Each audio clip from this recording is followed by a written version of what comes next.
నిజామాబాద్ ప్రతినిధి మరింత సమాచారాన్ని అందిస్తారు. బసవరాజు ఫోన్ ద్వారా తెలియజేస్తారు. చెప్పండి బసవరాజు.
గతంలో ఎన్నడూ లేని విధంగా మరి గెలిచిన 8 నెలల్లోనే రైతాంగానికి ఇచ్చినటువంటి మాట ఏదైతే మనం రైతులకు రుణమాఫీ చేస్తామని చెప్తున్నామో 2 లక్షల రూపాయలు ఏకకాలంలో.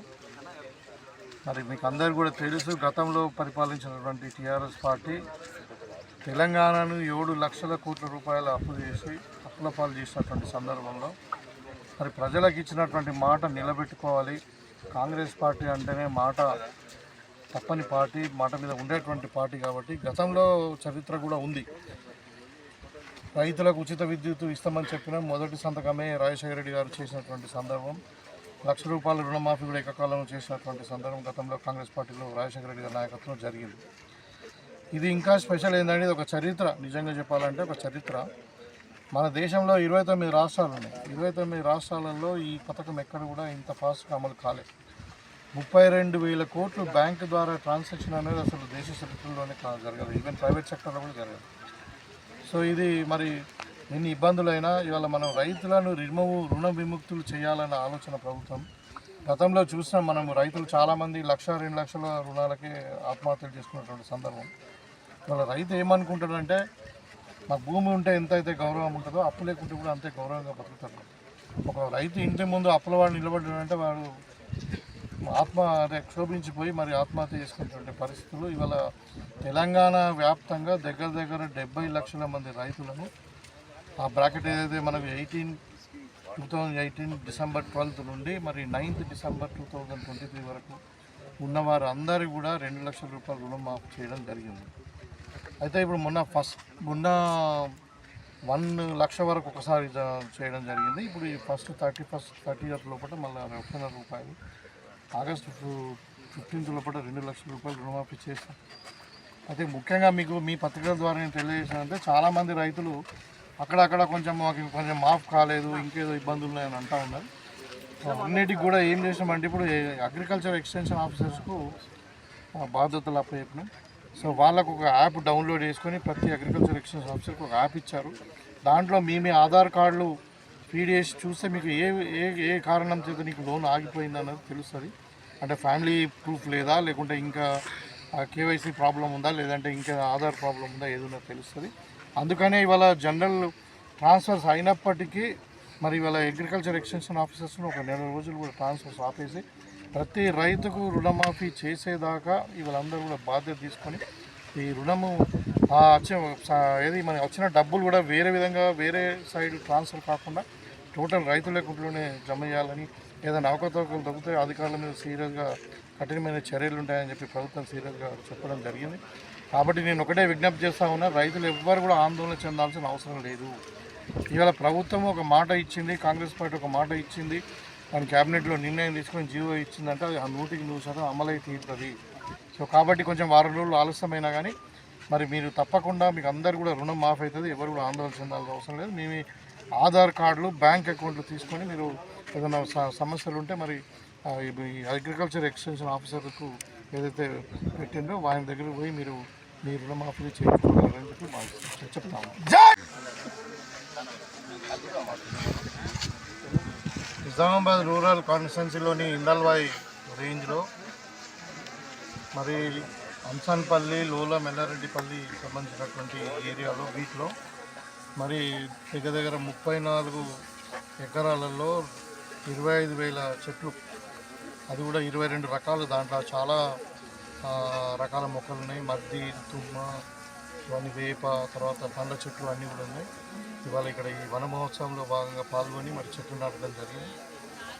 సో చెప్తా ఉన్నారు, ఈ వర్షాకాలంలో ఇవన్నీ కూడా నాటుకొని మనం కాపాడుకుంటే భవిష్యత్తులో మంచి పెద్ద వృక్షాలుగా మారుతాయని చెప్పి అంటూ ఉన్నారు. చాలా సంతోషం. ఇవాళ ఏంటంటే పర్యావరణ సమతుల్యాన్ని కాపాడవలసిన అవసరం ప్రభుత్వం మీద ఉంది. మరి గతంలో ఉన్నటువంటి టీఆర్ఎస్ ప్రభుత్వము ఏంటది ప్రోగ్రామ్ చేసింది, వాళ్ళు హరితహారంలో వేస్తే మరి ఎన్నిసార్లు 5 సార్లు పెట్టిందో 5 సార్లు చెట్లు మన ఎండిపోవడము ఏదో రకంగా అది కొంత అనుకున్నంత రిజల్ట్ రాలేదు. నేను ఒకటే వీళ్ళందరినీ కూడా నేను కోరుకునేది ఏంటంటే ఇవాళ నాటిన మొక్క వృక్షమైనప్పుడే దానికి ఫలితం ఇస్తుంది. కాబట్టి ఇవన్నిటిని కూడా కాపాడుకోవాల్సిన బాధ్యత మనందరి మీద ఉంది. ఇదే కాకుండా ఇప్పుడు ఈ వానాకాలంలో ప్రతి ఒక్కరు ఇంటికి ఒక మొక్క చొప్పున పెట్టి, ఎందుకంటే మనము ఈ గ్రీనరీ ఇప్పుడు మనకు గ్లోబల్ వార్మింగ్ కానీ ఇవాళ మళ్ళా తర్వాత ఈ ఫారెస్ట్ ఏదైతే మనము డైలీ యూజ్ కానీ దీని కొరకు డిఫారెస్టేషన్ అయితే ఉందో దాని ఫారెస్ట్ని కాపాడుకోవాల్సిన అవసరం ఉంది. కాబట్టి మనము ఈ ఇంటికి ఒక మొక్కను పెట్టి వర్షాకాలంలో ఇంటికి ఒక మొక్కను పెంచితే మరి మళ్ళీ ఈ అడవి ప్రాంతం అంతా కూడా మరి 28% ఏదైతే ఉండాలో దాన్ని అచీవ్ చేయడానికి గవర్నమెంట్ ప్రయత్నం చేస్తాము. సో తప్పకుండా ఈ ప్రోగ్రామ్ అంతా కూడా విజయవంతం చేయాలని చెప్పి ప్రతి ఒక్క పౌరుని కోరుకుంటూ, మరి వాళ్ళు చాలామంది ఇంకా అక్కడక్కడ ఈ అడవి ప్రాంతంలో కొన్ని చెట్లు నరకడం కానీ ఇదంతా చేస్తాను. దాని మీద కూడా మాంసంలో చెప్పడం జరిగింది. స్ట్రిక్ట్గా మీరు ఎక్కడ కూడా ఎవరిని అలో చేయదు.